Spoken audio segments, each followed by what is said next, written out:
Bab 076. Ayo Neng mandi, air angetnya udah siap, ucap Diego. Romantis banget sih Kang ini kamar sama kamar mandinya, ucapku saat melangkahkan kaki di kamar. Mandi.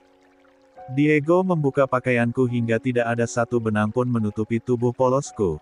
Lalu dia menuntunku untuk masuk bathtub yang sudah diisi air hangat, busa sabun dan taburan kelopak mawar merah. Hari ini benar-benar hari yang bersejarah buat Akang, Neng. Ucap Diego sambil menggosok-gosok lembut seluruh tubuhku. Bella juga Kang, lirihku. Aku menyandarkan kepalaku di dada bidang Diego, tubuhku sungguh sangat lelah, namun untung saja air hangat dan wangi bunga mawar bisa sedikit membuatku rileks. Harusnya dari dulu kita adain resepsi kayak gini ya Neng, jadi kita bisa kumpul keluarga sama teman-teman dalam keadaan sukacita, lirih Diego. Akang mah daga peka. Suka telat panas, cibirku. Makasih ya Neng, udah mau bertahan sama Akang yang gak peka, cicit Diego.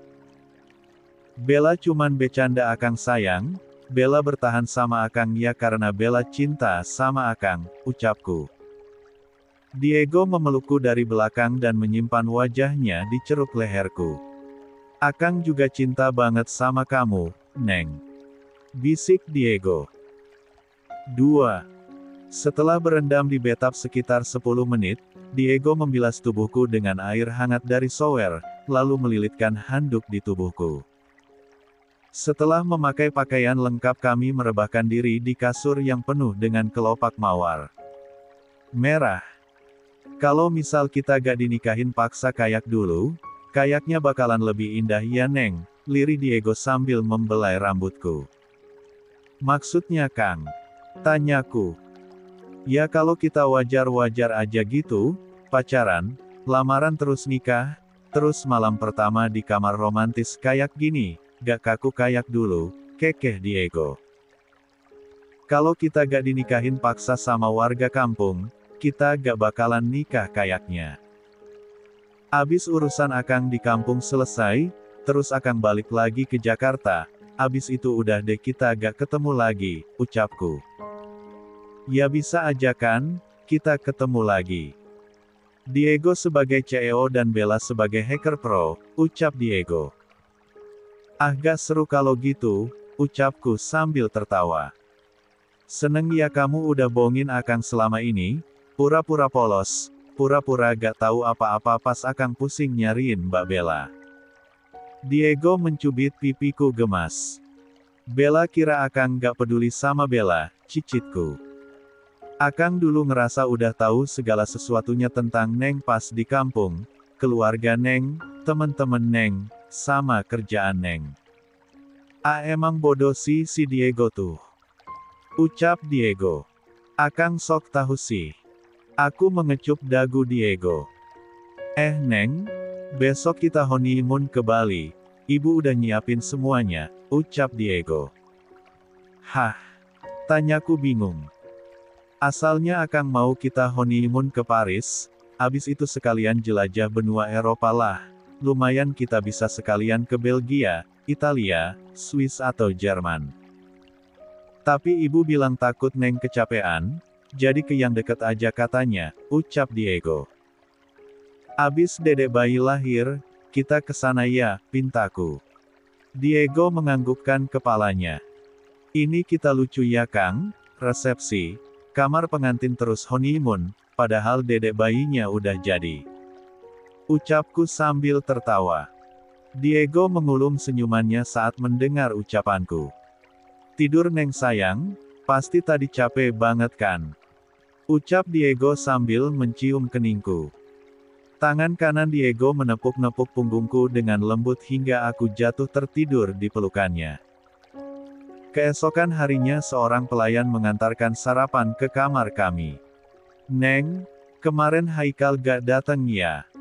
Tanya Diego sambil mengunyah sarapannya. Gak Bella undang Kang, jawabku sambil tertawa. 3. Kenapa? Tanya Diego. Ngapain? Tanyaku balik. Takut ya kalau Haikal datang pakai helikopter? Tanya Diego sambil tertawa. Idih, kan kita di hotel acaranya, gak ngaruh kalau dia datang pakai heli juga.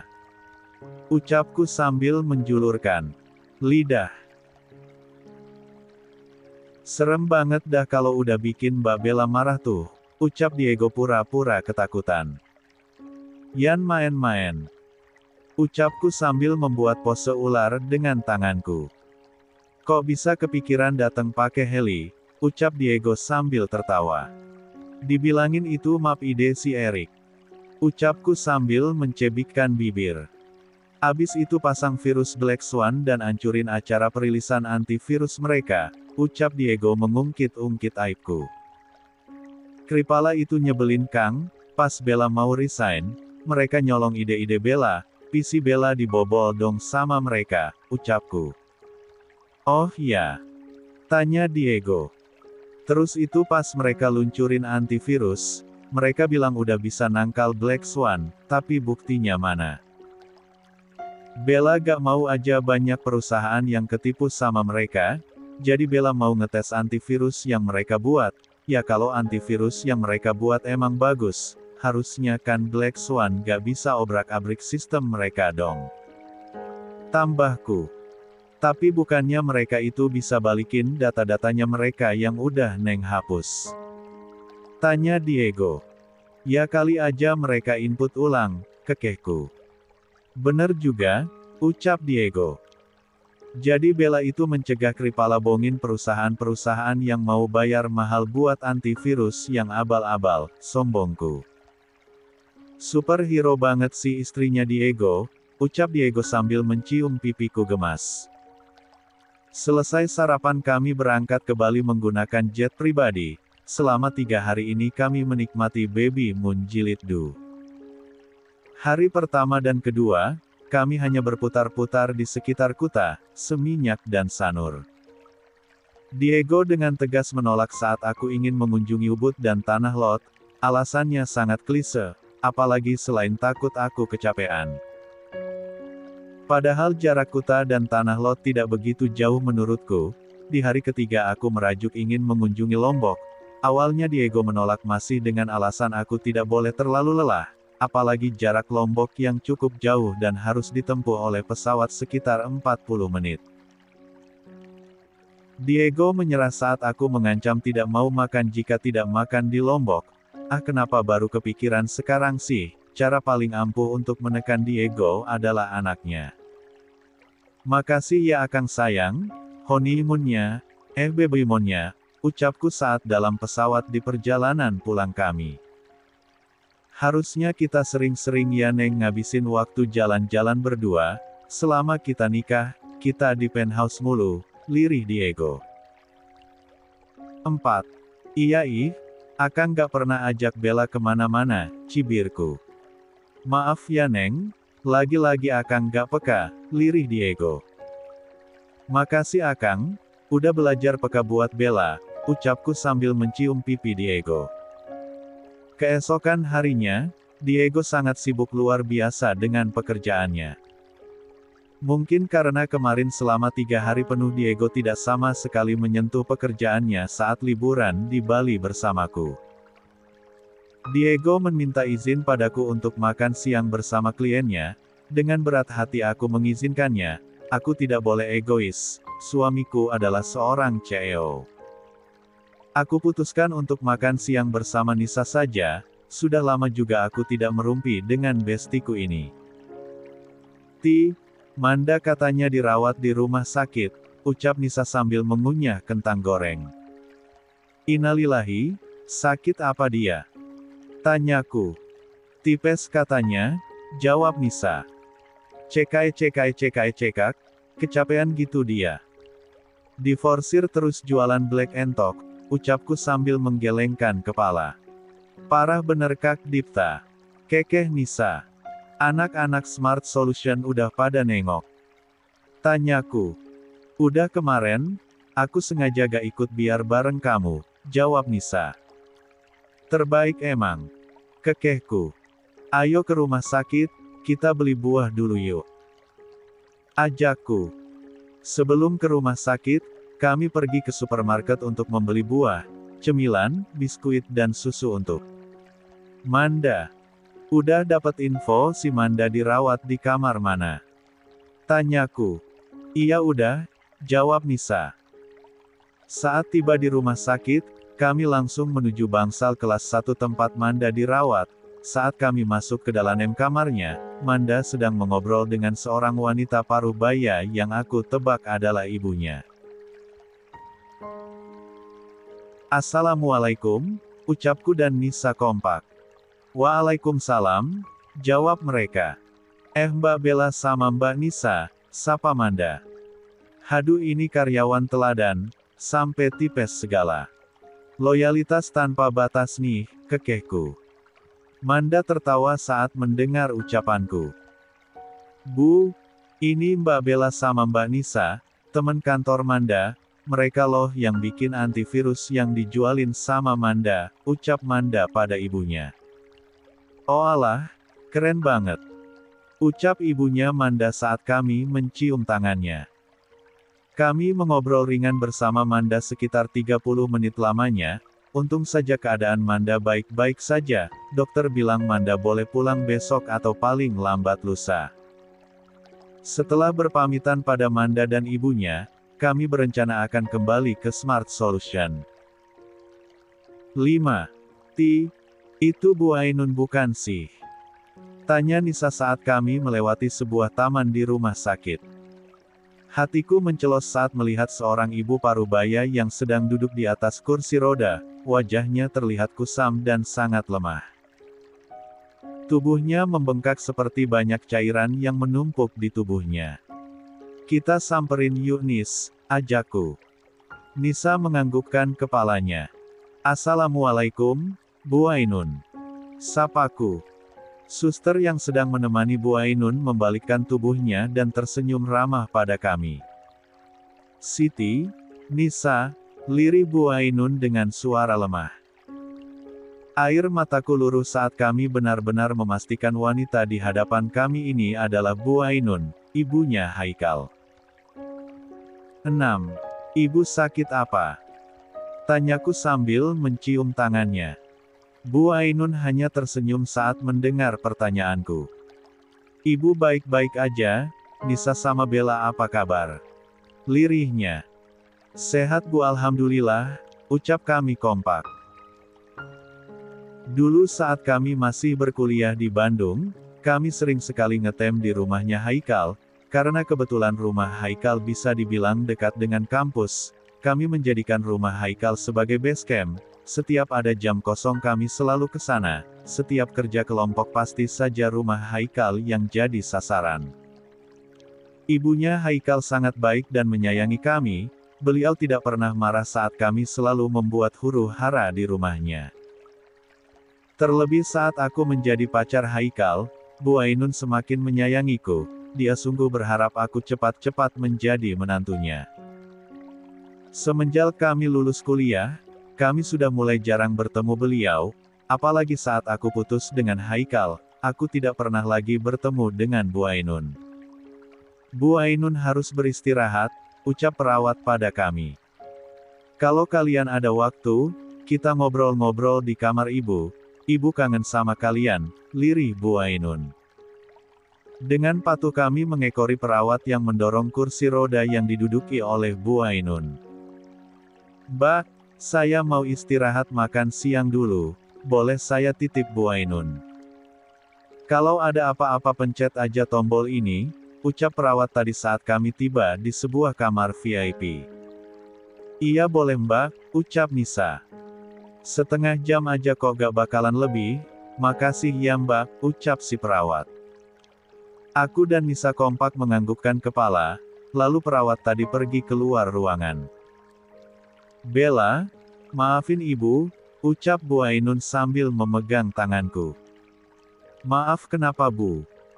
Ibu gak pernah buat salah sama Bella, lirihku. Gara-gara ibu, kamu putus sama Haikal, ucap Bu Ainun dengan suara lemah. Aku dan Nisa saling berpandangan, apa maksudnya? Ibu butuh biaya buat berobat, awalnya ibu cuman kena batu ginjal aja, cuman semakin lama semakin parah, ibu udah pernah dioperasi buat angkat batu ginjal. Bukannya membaik, malah ginjal yang satunya lagi kena, curhat Bu Ainun. Hatiku sakit mendengar perkataan Bu Ainun, Haikal tidak pernah bilang tentang penyakit ibunya. Aku hanya tahu ibunya kena batu ginjal dan katanya sedang mengkonsumsi obat herbal untuk menghancurkan batu ginjal tersebut agar keluar bersama urin. Aku sungguh tidak tahu penyakitnya menjadi semakin serius. Haikal terpaksa menikahi dini untuk biaya pengobatan ibu yang tidak sedikit. 1 tahun belakangan ini ibu harus cuci darah setiap 2 minggu sekali. Air mata luruh dari mata kuyu Bu Ainun. Maafin Bella juga Bu, Bella gak tahu kondisi ibu dan malah terus membenci Haikal, lirihku. 7. Jangan terlalu membenci Haikal ya cicit Bu Ainun. Haikal akan tetap jadi sahabat kami Bu, ucapku mantap. Iya Bu, kita emang sempat kecewa sama Haikal. Tapi kenapa Haikal gak pernah bilang sama kita mengenai kondisi ibu? Ucap Nisa. Mungkin Haikal gak mau ngebebanin kalian, cicit Bu Ainun. Kita kan sahabatan Bu, udah kayak saudara sendiri malah, rajuk Nisa. Bu Ainun tersenyum saat mendengar ucapan Nisa. Ibu dengar kamu sudah menikah ucap Bu Ainun. Iya Bu, Bella lagi hamil 2 bulan, jawabku. Apa suami kamu memperlakukan kamu dengan baik? Tanya Bu Ainun. Aku menganggukkan kepalaku. Alhamdulillah, semoga kamu selalu bahagia ya lirih Bu Ainun sambil membelai kepalaku. Amin Bu, makasih. Ibu juga cepat sehat dan pulih lagi, ucapku. Bu Ainun tersenyum saat mendengar ucapanku. Nisa udah nikah belum? Tanya Bu Ainun. 3 minggu lagi insya Allah akad dan resepsi Bu, ibu harus datang pokoknya, ucap Nisa. Alhamdulillah, akhirnya anak-anak ibu pada nikah, tinggal Erik berarti ya? Tanya Bu Ainun sambil tersenyum. Ah dia mah masih anteng sama dunianya sendiri Bu, kekehku. Ceklek. Pintu ruangan bangsal dibuka dari luar. Ngapain kalian di sini? Tanya Hafisa, kakak perempuan Haikal. Dulu kami cukup akrab dengan beliau, hanya saja setelah kejadian kami mengacau pernikahan Haikal dengan helikopter, sepertinya Kak Hafisa menyimpan dendam pada kami. Kak Hafisa, lirihku. Belum cukup kalian ngancurin hidupnya Haikal. Nyalang Hafisa.